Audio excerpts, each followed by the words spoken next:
A couple of basic essentials which are necessary. Number one, you want a knife which is thick. This is the one where you're going to be making your major cuts here. You also want one which is thin, which is more of a fillet type of knife. That'll clean off the shells from the outside. Over here in the sink, you want to be near a sink when you do this.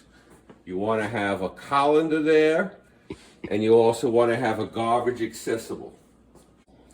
First thing I like to do is plunge the knife into one of these creases here and just wedge it in a little bit just to get it going. Okay, so now we got it going. This is why you need a hard knife. You don't want to get stuck.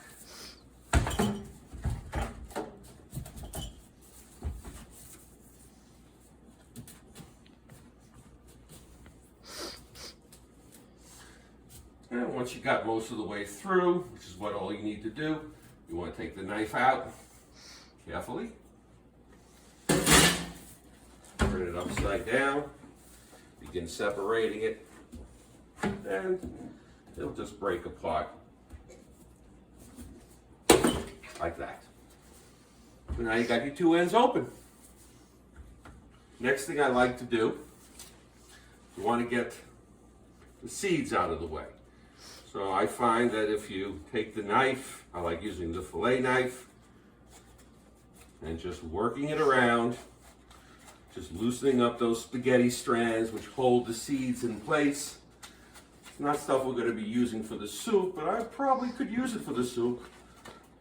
Usually don't try. Here we do it on one. Do the same thing on the other.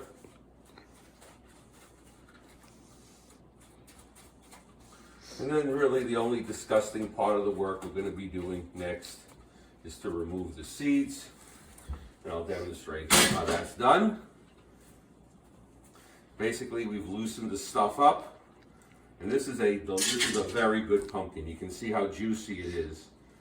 It's going to be a delicious pumpkin. As I take it out, it's not dry. It's going to be, oh, this is going to be fantastic soup. And the pumpkin, a couple of little seeds left. I wouldn't worry about that. I'm going to leave some of the spaghetti inside of it. There's no reason to remove it. Turn the pumpkin pan like this, using your heavy knife. If you want, you can come around here to show you how it's done.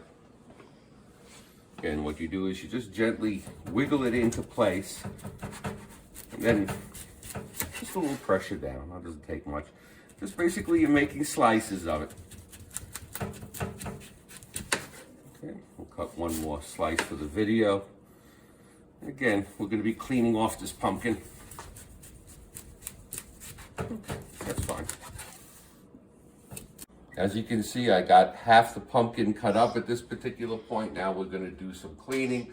I found the best way to do it is to do it by hand using a thinner type of knife with some bend in it. And basically what we're going to be doing is we're going to be using calculus. Remember in calculus how you figure out the area underneath an abnormally shaped curve? Well, that's what we're doing here. We're just cutting away at it and just getting rid of the skin that way. And you'll learn little techniques. You'll figure out little ways to do it, to get rid of these things here. You can, you got so much pumpkin anyway, you can cut things off. I advise using this knife though, just to skin. Doesn't do a good job cutting. You can cut it. What we've done so far is we've cleaned up all the pumpkin. In addition, I didn't mention earlier that I've used a good quality potato peeler to help along with it. So the three knives I use are the two knives and the potato peeler.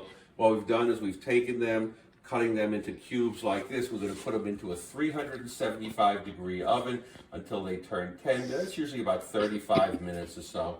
You'll see steam coming off of it. You can touch it, it'll feel nice and soft. And that's how we do it. That's how we're going to bake this. That is off, Lori.